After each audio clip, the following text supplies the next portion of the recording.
Hello, everyone. My name is Alex Tran. I am the Northern California Architectural Sales Consultant for BMD in the Millwork Division representing Marvin. And today I have with me Maria Danielides from Maro Studio. Maria, great to have you on. Thank you, Alex. Good to be joining you. Could you tell me a little bit about yourself? Sure. So I guess I'm going almost on 25 years in architecture now, but I spent the first 17 years working for a firm here in San Francisco. We actually started out, it was an office in Pittsburgh, and a project brought us out here to the West Coast in 1999, and I've stayed ever since. So about 5.5 years ago, I left that firm to try something different, and it was a bit of an accidental entrepreneurship. So I now work for myself and have been, and it's transitioned from mainly this commercial sector to residential work now, ironically. So here in the Bay Area, I've been fortunate to have the opportunity to work with some great clients and through referral, but it definitely has been transitioning from commercial to residential. Awesome. Thank you. Yeah, and we really appreciate all your collaboration at BMD. So thank you very much, Maria. And I'll just kind of get right into it today. So what we're discussing today is really remodels and different trends we're seeing in the marketplace. So how have things like shelter in place impacted the motivation to remodel? That's a great question. And I think there have been basically two responses from my clients in what I would call a kind of precarious time. And I should probably preface this in the sense that the projects I've been working on more recently are for folks who are in early retirement or newly retired, going into retirement. So they're planning on remodeling their home to kind of take them into the next phase of their life. Then there's sometimes a young couple with a growing family, and they might have their home for the first time, and it's San Francisco or in the peninsula of the Bay Area, and they are looking to remodel that would respond to their growing family. And then thirdly, I would have folks who are also sort of independent homeowners, and they either are thinking of making their house a home for longer term. So it might be more of a long-term projection and a bigger renovation to take them into, a decade or more. And so it's a very, very limited or narrow focus of clientele. I should preface that. So those individuals that I've been working with in the last year, now that we're coming upon almost a year for the shelter in place, has been more twofold. They're either somewhat nervous and have a high level of uncertainty or anxiety, so they may actually defer what they had planned. I've had few individuals who had to put their project on hold. But then there are other folks who, because they're working from home, because the kids are working or schooling from home, or they find themselves now just more of a heightened awareness of their surroundings. And so their home, which seemed relatively fine for the hours that they spent on a normal work day or weekends and whatnot, has become more, they just have a heightened awareness of deficiencies, or there might be things like disrepair that is really becoming more of a front burner issue for them. And that could be any number of things: temperature control, noise mitigation, separation, a quiet space. Sometimes it's also just recognizing a dysfunctional kitchen because they're no longer eating out, or they're finding themselves needing to have a lot more space for that kind of activity than ever before. And those individuals are more motivated, but they also have the means to think about those things, meaning that they may have money that they feel they can tap into to pursue those goals. And again, I want to maybe preface that it's a smaller group of people who have the means to think about those things under the circumstances. Absolutely. Yeah, thank you. I can tell you from personal experience, being home and not being on the road or being on a plane or being in Minnesota, I definitely saw things at home and I'm like, well, that's not working. We're going to have to change that. Or that patch of dying grass in the backyard is going to have to get sorted out for summertime. So, absolutely. Now, any specific changes in architecture that you see? I don't think I would call them changes per se. I just think it's more about implementing things like privacy or noise control, letting in light, good lighting in general. Maybe it's artificial as well as natural light. Um, Things such as ventilation and views, or just comfort level in where where you are, whether it's working or schooling the kids. It's again, I think bringing those elements that are not new ideas per se, but they're more of what I feel are more appreciated as best practices in architecture. And I sense that clients are starting to appreciate suggestions that maybe they didn't think of before as being as critical, but now they're starting to be more aware of it. So I think that's, again, maybe just more of implementing what I would call our best practices. And then there's certainly for certain individuals or clients,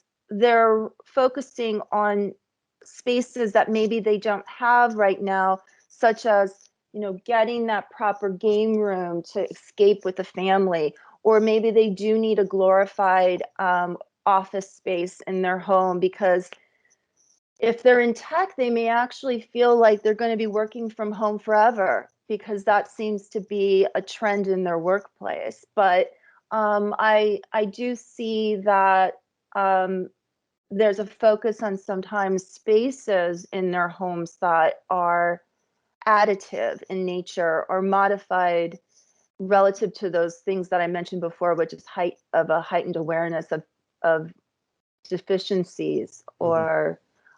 or a lack thereof. So, and then I also would find that outdoor spaces, landscape improvements, certainly if they've got a backyard, um, there I see an uptick in outdoor improvements. I'm sure it's because they wanted to take advantage even more so being outdoors and gather outdoors in their backyard, as well as get you know um, the kids being outside versus under normal circumstances, maybe at the playground, what have you. But that's led to, an uptick outdoor kitchens, things like that, have perhaps grown in some popularity. But then again, they're not new ideas, but they definitely have become more of an incentive.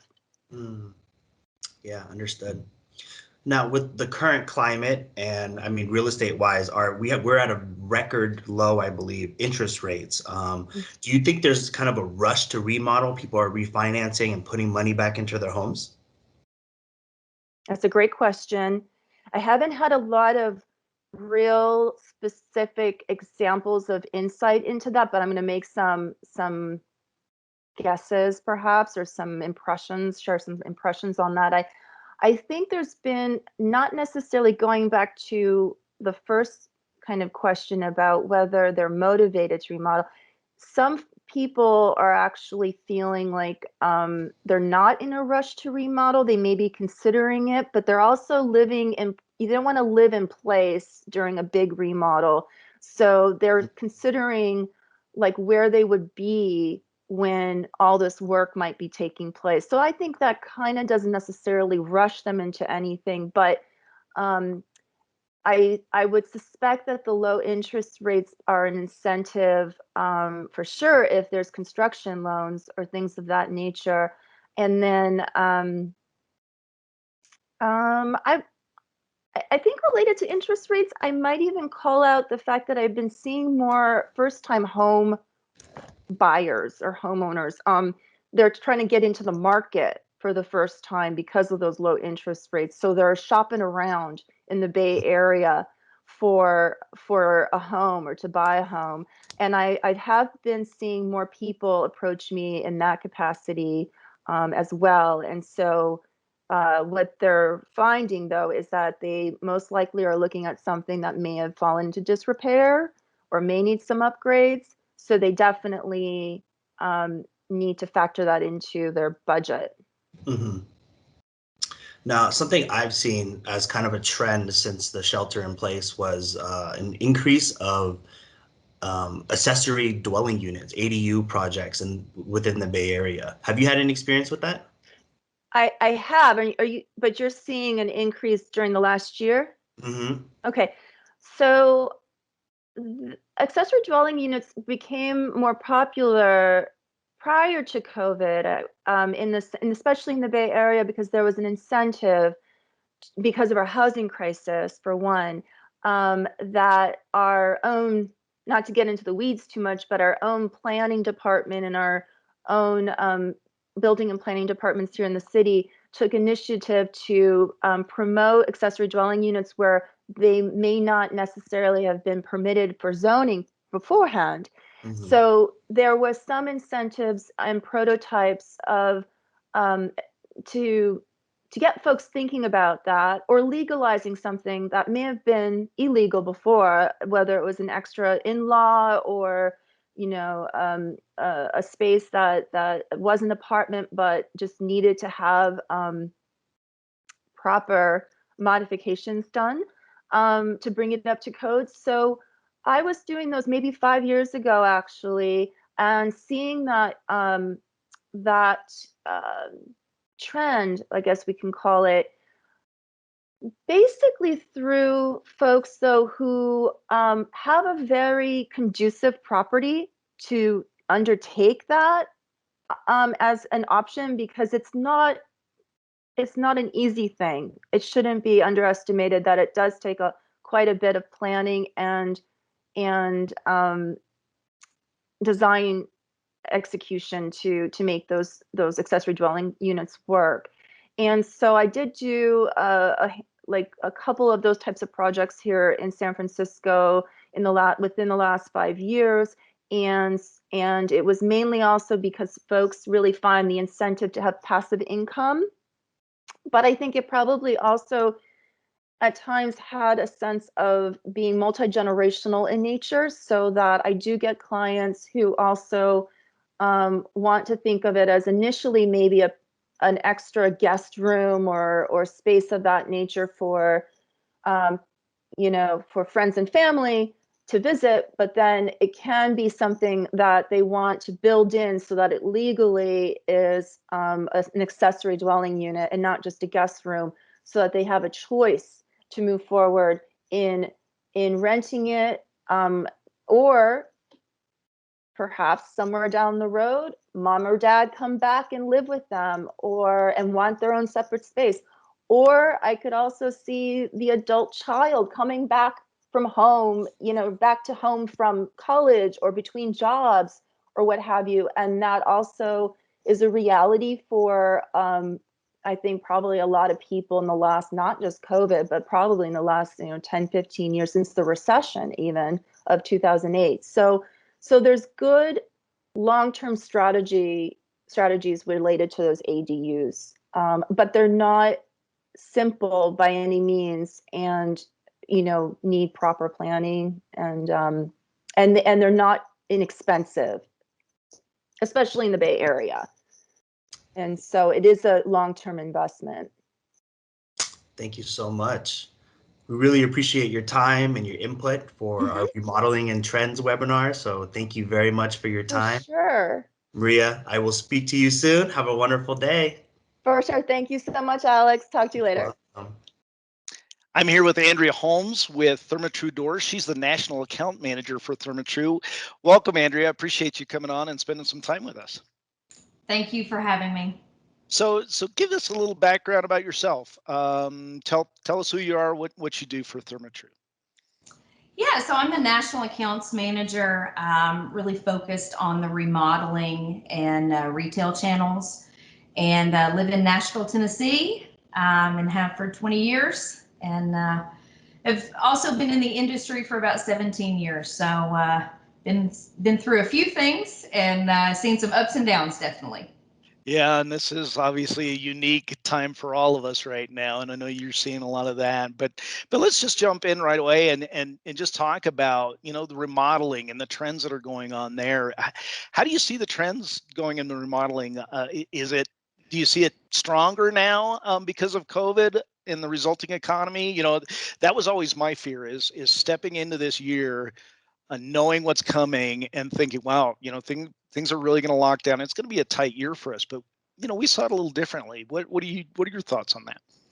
Yeah, we have definitely seen strong demand, and actually stronger than pre-COVID. I think with people being at home more, there's definitely been more DIY projects, and then a growing number of do-it-for-me projects as well. Some of the research that we've seen has said that people pulled forward projects, maybe that they were planning for a year or two from now. Maybe they had been saving for that, but because they did have some money in savings, also had the time and the ability to do it, that they just decided now was the time. So Right. the forecast, really what we're seeing though is that there's likely to be more do it for me, because a lot of those DIY projects are now done. So that may be really for the near term what we see more of. Right, right. Very interesting. And obviously, entries doors are a big part of that. When you're doing some remodeling, and we'll talk about that in a little bit too, about changing curb appeal and doing things to increase the value of the home. But one of the challenge I know you're seeing it too, is just this challenge of communicating. And you can't do those in-home consultations as much anymore, and depending where you are, even less. So how are you guys working around that? What kind of tools have you come up with, and what are the things that you're doing with as Therma-Tru? Yeah, so the remodeling companies that we work with, we already had existing digital catalogs that were available. Now, what we are seeing is those companies are utilizing technology more. They're doing, instead of those initial consultations in the home, they're having those virtually. They're sending links to information that the customer can browse online, kind of do some selections, if you will, and narrow down their choices. And then really until the selection and measure visit is needed, that's really the time that they would actually schedule something and be in person. So we're definitely seeing people utilize that technology. And, I think we've probably jumped forward a few years in technology in our industry just in this short period of time. Yeah, absolutely. And looking at your background right now, we were talking about how you guys created this virtual experience, which is huge right now. The technology, you talk about the technology, it's really changed how we've done it. And now you were getting more and more comfortable with doing face to face over a camera like this. And so talk about your virtual experience a little bit, because I think that's a great tool for people to dig in. Yeah, absolutely. You can visit it through the thermatru.com website. It's actually on the homepage. You're able to click through and just put in, an email address and some basic information. It really is providing a broad experience that is introducing new products, really reframing our premium product, our classic craft doors. Really cool features in being able to change out some of the facades on the home from our 5' product, and then swapping out the doors to give a look in different styles of homes. So there's also a great amount of information, tools that can be used to help sell, and then really some information for training and things that you could come back to over and over. Right, right. It's really good, and I love the fact that you can do that. It's interactive, and that's that's the key right now. And as things start to open up, you get that direct connection a little bit more and more. But this is such a good thing for at least a baseline start, and you can have those conversations, and it's a real unique way. So, really great work there. I really love that. So, you know. The other thing that we're facing, obviously, are delivery times. With material suppliers and things on down the line being delayed. And how are you guys addressing those things? How are you handling that? And what's your key on that? Yeah, I can't give enough credit to our team. They are diligent every day looking for the ability to maximize capacity and balance that with the demand that we have. They're looking at all options that are available. So one instance, one of the things that they did is we converted what was a steel door only production line so that line can now toggle between making fiberglass doors and steel doors. So they're looking at every option for what can immediately be done in the near term. And then, our parent company, Fortune Brands, always supports the growth that we have. And so we always have the longer term plan for how we maximize production. But, our plan is running 6.5 days a week. That other half day is just for maintenance. And so yeah, they're doing all that they can. And I've been very impressed with what they've been able to do in juggling all the things they're looking at. Yeah, that's super. That is just a beast for us right now, all to tackle. And it's not just, it's obviously not just Therma-Tru, it's everybody across the board that's facing this right now. And so, keeping that communication alive is big for us. And knowing, setting those expectations and trying not to get too aggressive on the expectations, but just be honest. And I think that's appreciated. So let's talk about trends a little bit. And the green, one thing maybe not related to COVID, but really on everybody's mind, is the green side of things and more efficiencies and things like that. And tell me some of the advances, some of the things that you've done to address those kind of things. Yeah, so Therma-Tru pioneered the fiberglass door years ago. And so, fiberglass doors have a higher R rating, which, is obviously very appealing when it comes to the green message. Really is that measure of insulation is drastically different in fiberglass doors than it is in wood doors. So, we were a little bit ahead of the curve, I think, from that standpoint, even before the green movement took on. Therma-Tru does take it a step further, though. And so we go to market with a full door system approach, meaning that all of the doors, the glass, the components that go into the door unit, they are all engineered and manufactured to work together. And really the meaning for that being, for a tighter seal, for less leakage, for better performance. All of those things are, made to work together instead of one manufacturer making, the seals and someone else making the hinges. So everything is made to work together. That just allows us to have a better performing door. The other thing is, so often it is kind of placed to the side that installation is so important when it comes to efficiency. And Therma-Tru saw the need in making sure that doors are installed properly, creating that tight seal. So we actually created a certified installer program that trains installers on the proper installation of Therma-Tru doors. So there is a course that's available, and through those courses, an installer can be certified and they can promote that, for their business. And that just means to us that we know that more doors are being installed properly. Right, right. And I know Moehl Millwork, who you know is a certified installer, Yeah. and that program's been very good for them for their installations. And I know they do a ton of Yeah. door installations. And it's nice to have that factory backing behind that too. And when you do it consistently over time, you do things the right way. So that's a great program that you guys have. Yeah.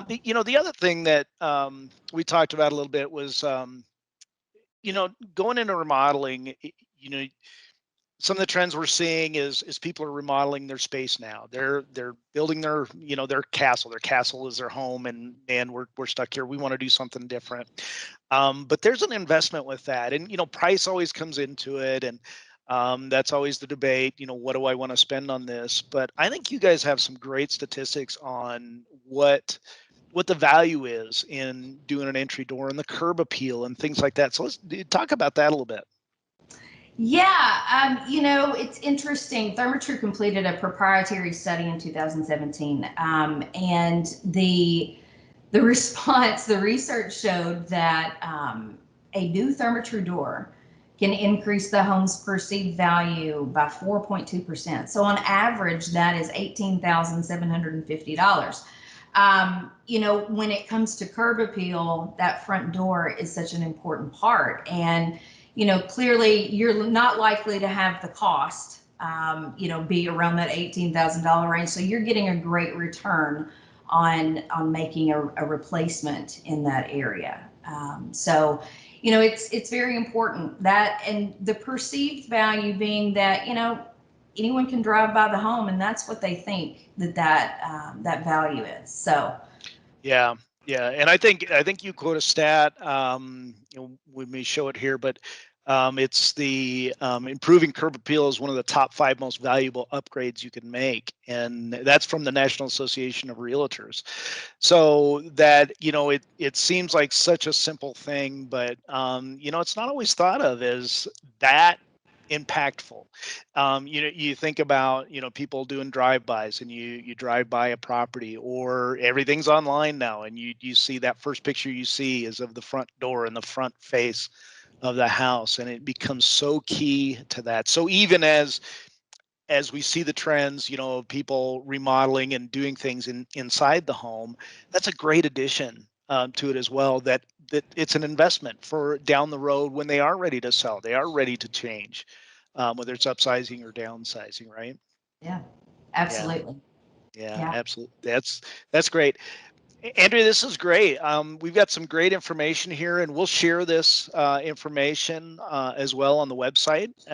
So if people want to go and see some of these statistics and talk about some of the things to homeowners that they're talking to along the way, these are great selling points for just doing the right things right now. So I appreciate your time. This has been great, and good luck to you moving forward with Thermatru.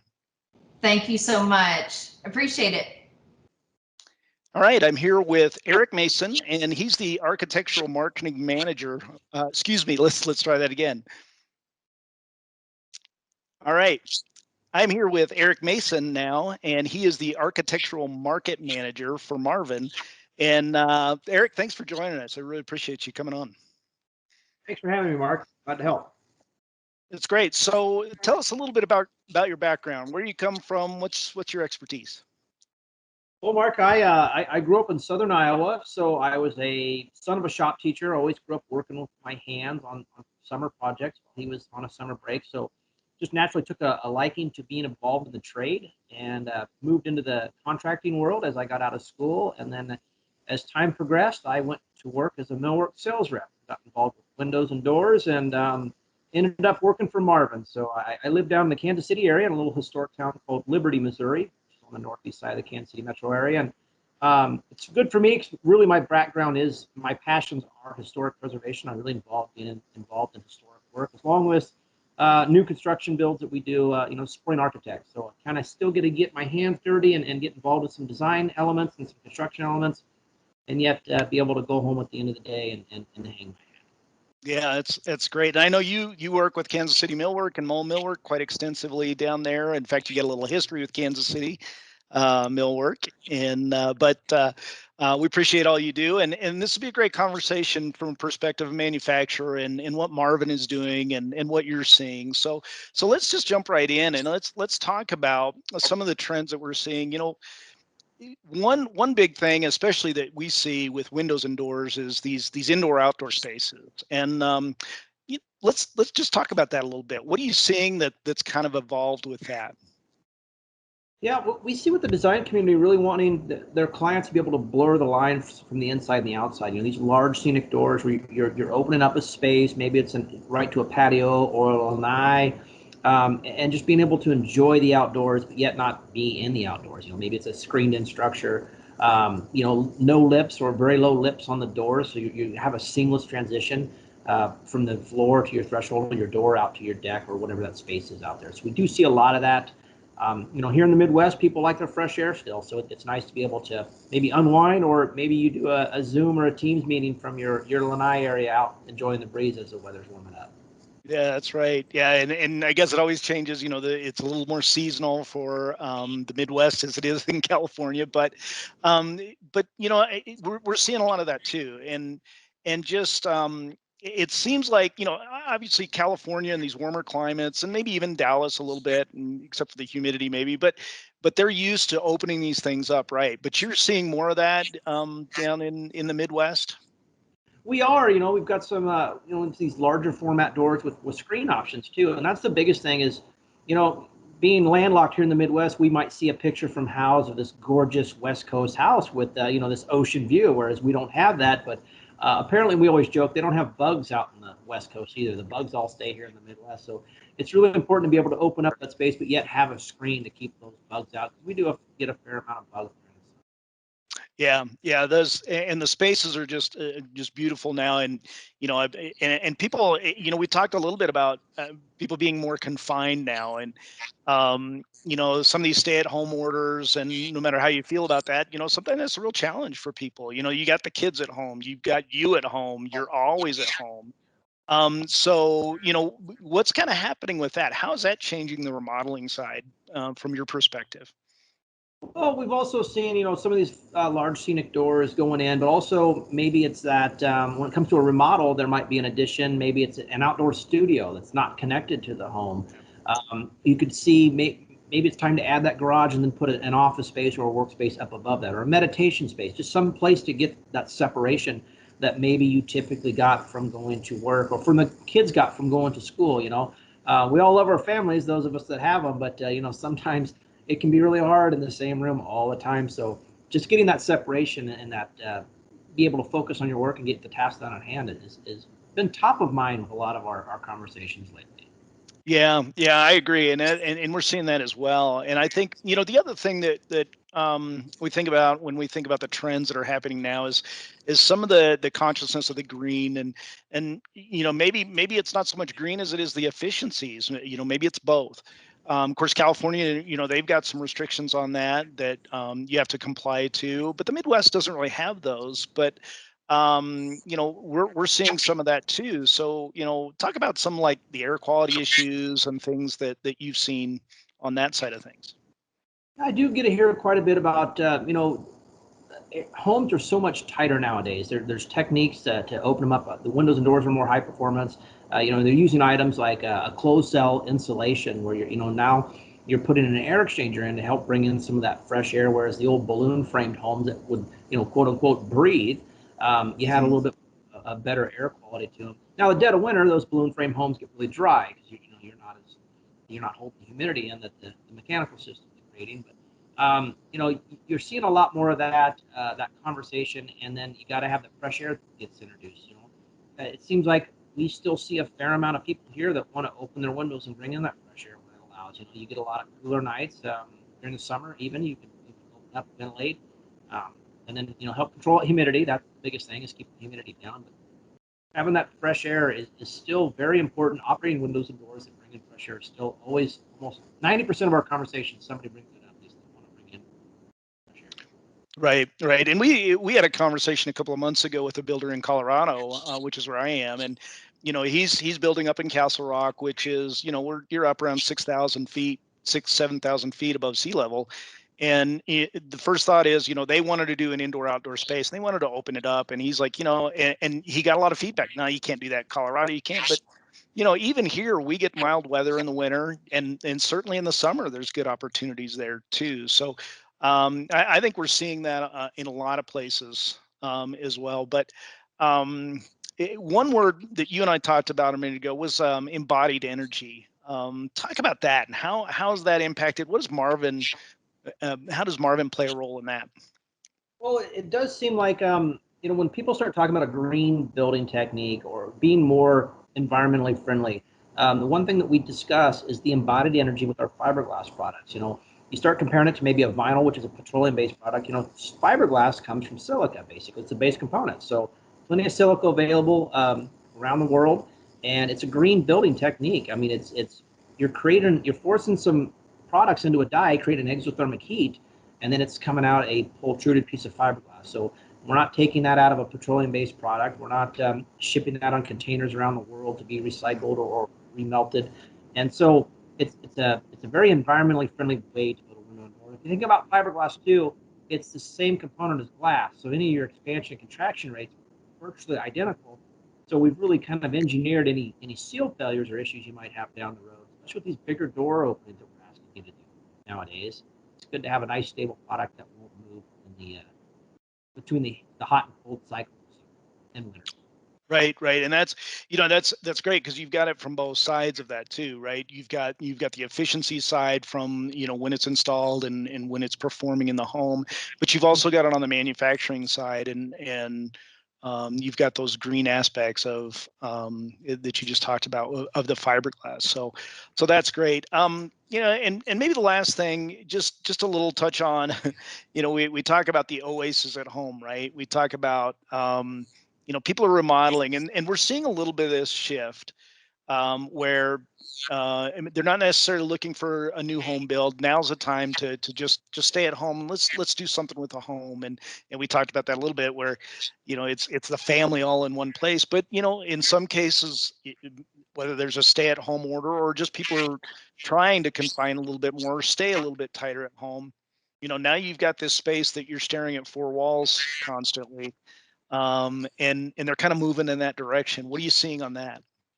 Well, we've seen plenty of maybe it's not a full-blown remodel, but they need to add some structure, because that typical sliding patio door off the dining room that goes out to a deck, maybe that's going to get taken out. That's 6 foot wide. And they're going to put in a 16-foot wide, 8 foot tall door. Have a moving wall of glass now, whether it's a biparting French door or a multi-slide door or a bifold door. So we see a lot more of that. Maybe they expand the deck, but then you've got all this glass that's letting in this light. Again, we're blurring that line between the inside and the outside. So that encompasses structure. So it's a remodel, and we see a fair amount of that where maybe in the past it might have been easier to just pick up and move and find another home. It does seem like when people decide to stay put or in their house a little bit longer, we start doing projects like that. So we don't do the whole house. It's not a new build, but we might get a couple of doors out of it and a window or two. Right. Yeah, it's really good. There's, a lot of changes. And it's interesting to see. And we talked earlier about, going into 2020, and when things started locking down, you really started worrying about the economy and what was happening. But last year was a strong year for the building industry, and, remodeling was a big part of that, I know. And so it's good to see things to continue, and people are able to do these things. And this is a good focus for businesses that we're talking to. So Absolutely. yeah, it's great, Eric. Hey, I really appreciate the time. I wish you luck, and it's great to work with you. And thanks for spending the time with all of us here today. Thanks, It's great to talk to you, Mark, and have a great day as well. All right, thanks. All right, I'm here with Rob Ross, and he's the principal for Trad Building Design out of Boulder, Colorado. And welcome, Rob. It's great to have you with us. Yeah, thanks, Mark. Yeah, great to be here. Glad to answer some questions. All right, good. Well, let's start off by telling us a little bit about your background. What do you do? Tell us a little bit about Trad Design and Build.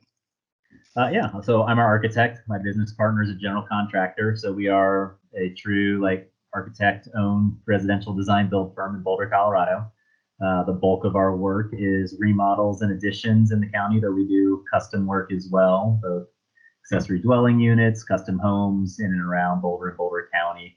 And Trad is a little over 5 years old now, but collectively, Dan and I have both been working in the Boulder area for since the mid-early 2000s. So 2006, 7 for Dan, I think 2001 for me. So, we've been doing a lot of work here on the Front Range and in our area for quite some time. So a lot of homes have seen our our influence and touch, both as working independently and together. So. Yeah, that's great. So Boulder, a kind of a unique area for those who may not know. Boulder's just west of Denver, basically, and is that whole area around Boulder, between Boulder and Denver, has just grown, and a lot of things around built around the 60s and 70s, the old bi-level and tri-level that was so popular for so many years, and so when we talk about trends in that area, that's something you've really worked with, is taking those older designs and just giving them new life, giving them a contemporary feel. And just talk about that a little bit, about what you've done with that kind of market. Yeah, Boulder, like so many other cities around here, has such a large collection of housing stock from that time frame, and branches included. And but the bi-levels in particular are always their own unique challenge to improve architecturally, make them unique, make them special. Take something that hundreds or thousands of them have been built, and give them a new life and character moving forward. So they particularly poor entries, many other features, low ceilings and things like that, are some of the baseline improvements. And then on the green building side, having and doing work in Boulder and Boulder County, we do have some of the more stringent, rigorous green building codes in the country. So even when you're tackling, updating something like a bi-level, the goal isn't only always to, architecturally improve it and get something the client is excited to have in the end. A big part of that is, what are we doing to improve, the energy efficiency components to that, and, everything from, windows and doors to mechanical systems.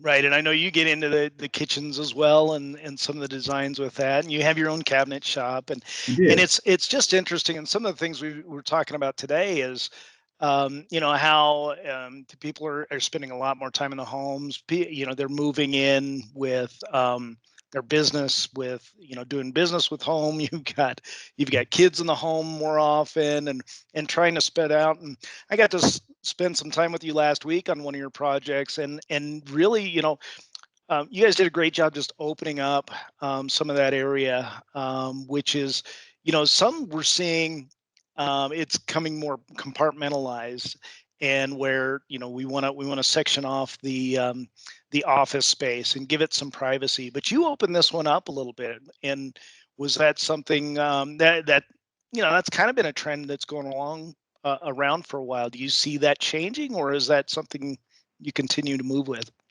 Yeah, I mean, there definitely is demand for more private space, giving people and kids working from home. And it's interesting, a lot of our projects currently under construction were planned either before or early days of COVID, before some of that influence overly dictated what we were doing in these homes. Bi-levels in particular, ranches, opening them up from some of that compartmentalized design that we saw in a lot of these older homes still is very popular. Low ceilings that are just under 8 foot or at 8 foot, kitchens that are closed off. Opening up those living spaces still is a very common trait, trend, and detail that we do for folks. Vaulting ceilings in them is a very popular thing that happens and really transforms those spaces. But as far as dedicating, quiet space, that's varies client to client, but there's always that drive for the guest room / home office that can be closed off, or thinking through, where somebody can work. We still do put in, little cubbies or niches or dedicated workspaces on projects. They're not always as private as maybe they would be now with so many people working from home. But it's not that uncommon across different industries and tech industries where people do often work from home. So, home offices have been part of how somebody uses that space or a multi-use flex space. But recently we did a full interior remodel, lost a bedroom, to kind of help rearrange and open up that space, but created an adjacent home office nook, if you will, to give them that space. Now it's not private and quiet in that solution, Right. but we were kind of looking at that from a different perspective earlier on. So now we're in final paint and things like that. Yeah. But moving forward, people have asked, inquired. I think a bigger challenge is people try to find solutions for working at home with the constraints they have, but easier to think about, and then the reality of doing that much work to your house and disrupting it while you're still living in there has been a challenge too. Right, sure. Well, and you mentioned the green building, and the codes in Boulder are generally more stringent and more California-like than maybe even like in a market like Denver. But and I guess one thing we talk about is remodeling, and how there's a common thing to scrape and rebuild and just start over. But you're taking the bones of the house, and so this is kind of an economy of efficiency that is that green building thing. Is you're keeping intact the materials that are there, the baseline materials, and building from that and turning into something that's completely new. The home that I visited with you last week, it's a bi-level, and it was what, 60s, 70s, somewhere in that range. It was range. built. I remember the exact year. And so really that's a green part of your process right there, isn't it? Just starting with the initial structure. Absolutely. I think homeowners sometimes get a little bit of a mixed thought across the industry from whether their house should be torn all the way down and starting over or not. And a lot of that is market and budget driven too, for really how much change you're doing to a home. But what we're doing are often the pop top, the new master suite on top, or some additional square footage or space to add to those homes. And the bones are often adequate. Lumber and things that were built back then sometimes were better quality. They're great to work with. What we do pull out, we recycle, but it's almost more interesting sometimes working with the constraints. It gives you a different, more fun design challenge. Reaching towards whatever that client's end goal is. Do they want something modern out of a bi-level, or are they looking to bring it more into something more of a traditional role, a farmhouse or a craftsman type thing. So, taking a bi-level, which is a pretty generic, transitional builders, floor plan, and, trying to apply some style and character to it, it's a challenge. It's a fun design challenge. And, I think saving those structures, especially foundations, first floors, we're often changing roof lines. So, you might scrape a roof off, but there's still a fair amount of wood and products saved in that home. And as we've seen over the last year plus, even in the last few months alone, lumber pricing has skyrocketed. So right. What we can leave in the house is that much less that we're having to replace, Yeah, that's an excellent point. That's a big change we've seen this last year too, I guess, with COVID, is the pricing and availability. Lumber has just been a real challenge. So that's a great point that you mentioned there. And the other thing is, you consider some of these older homes and old windows and things, and changing them. Like this home you just did was you put Marvin in there, and I imagine some of the efficiencies are part of that, right? Oh, absolutely. This home in particular had, I think, the majority of the windows, with the exception of a few in an addition it had sometime in the last 25 years, were still single pane aluminum windows down in the basement, maybe some double pane vinyl or aluminum upstairs. Still, it was a bit of a hodgepodge. So, coming in with a full, new window package it's a big aesthetic improvement, but the energy improvements also are great. I'm one of my favorite window lines to use in sort of our market of remodels is that essentials line for Marvin. The limitations aren't that bad. You really can get a great combination of windows that can be molded together and get a great aesthetic. And the U values that we're targeting now are getting more and more attainable with improved glass coatings and things like that, which isn't Marvin specific. That's really more glazing type. Right. But the fact that we can get these additional coatings at an additional cost depending on how it's driving the project and the green building requirements, Right. but getting down to a 0.27, a 0.26 U value on something which is just our baseline requirements now for anything that we're doing on a prescriptive path type review. When you get into a performance path where an energy rating is involved, and that gives you a little bit more flexibility on, one door can be over, or it's more of a collective, snapshot of the whole house. But a lot of times when it's a one and done, we need those resources, and Marvin and some of the other folks that you guys work with, or have products that can meet those low U value demands in the market now. Yeah, and that's something. Obviously, the trend continues to move more in that direction. For the green aspect, but also the efficiency aspect, and people appreciate that more. Being able to keep your heat and keep your cool in the home where it's supposed to be when you need it, right? Sit next to the window on a cold day. Yeah, that's right. That's right. Well, this is great, and I love how you guys approach the market and the things that you've done, and just transitioning older homes and giving them new life. It's kind of a fun thing. So I really wanted to talk to you about that, and I appreciate you taking the time today to go through that with me. Thanks. Absolutely. Yeah, great. All right. Have a great day. Cool. Thanks, Mark. All right, I'm going to have our panelists unmute themselves. So Andrea and Eric, if you guys can unmute, hopefully you can hear me okay. And Alex, we're going to come back to questions. So some great discussions we had today. And before I get started in the questions, if you do have a question, we've got a few so far, but if you do have a question, you can type it in the Q&A at the bottom right of your window. So first of all, Dalila, we've got a webinar coming up next month on something unique. I'll let you talk about that a little bit. Sure, thanks, Mark. So we are going to be talking about accessory dwelling units and how it is a big building trend that just came about in 2020. So we're going to be talking about that. That's going to be in April the 20th at 9 o'clock in the morning. And if you guys want to register for that, that is already up on the bmdusa.com website. Looking forward to that. Thanks, Mark.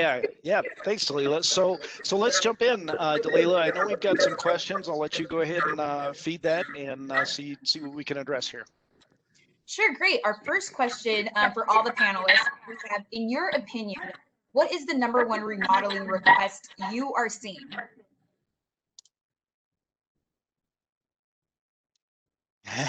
Anyone want to take that over?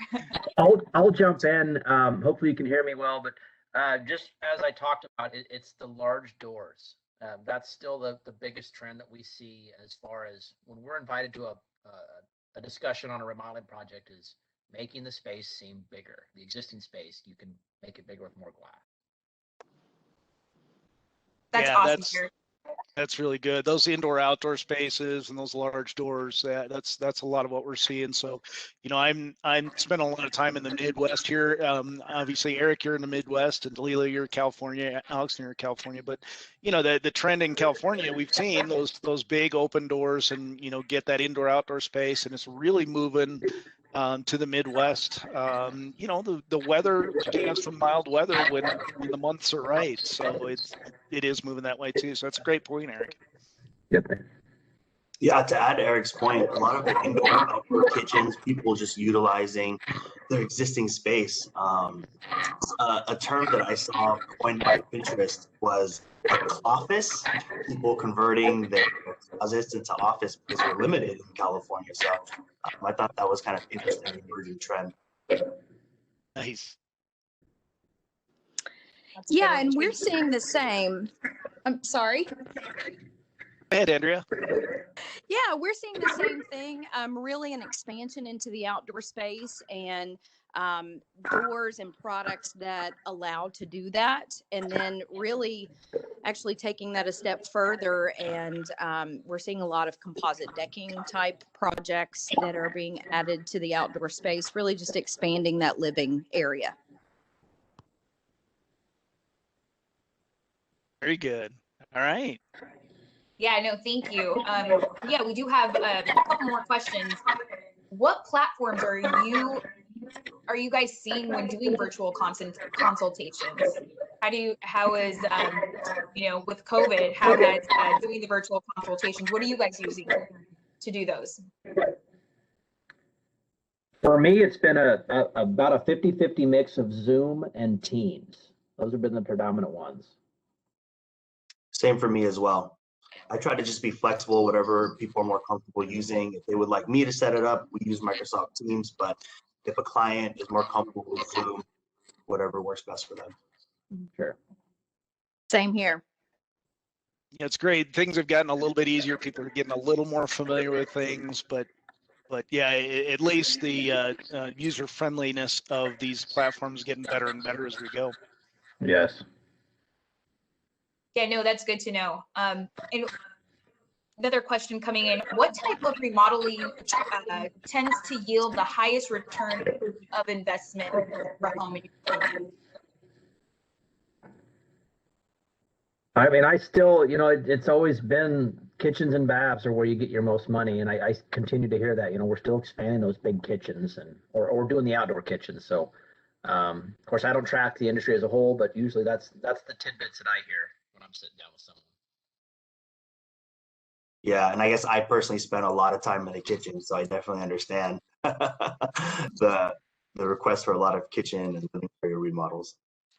Well, and I came across an interesting stat as we were getting ready for this, and House did a study that 2 in 5 homeowners, which is 41%, who renovated their master bathroom, say they rely on their new space for rest and relaxation.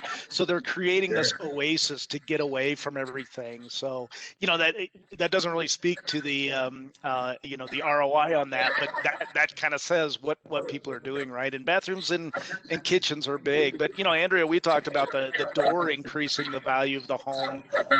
You had some pretty good stats on that too. Yeah, absolutely. That curb appeal investment seems to be, a big return for folks, and that can be anything from the exterior cladding all the way to the entry door and even landscape. Hey, Dalila, I think we've got time for one more question. Yeah, we got one more. So in your guys' opinion, is the trend of open floor plans reversing at all? I think it's being reconsidered, right? I mean, we now need home office space. Your crying 4-year-old who's throwing a tantrum in the middle of a webinar, it's probably not the most ideal situation. So I think people are definitely reconsidering. Yes, I would agree with Alex. We are seeing that, especially in the commercial spaces, you'd see that open collaborative feel, but residentially, there is a desire to find a way to shut off the elements if you can. This has been great. I appreciate all the panelists' time. I think we had some great information here, and we'll make this information available on the website. We'll have the webinar recorded there, so you can view it later on or pass it on if you have somebody that might be interested. But thank you all.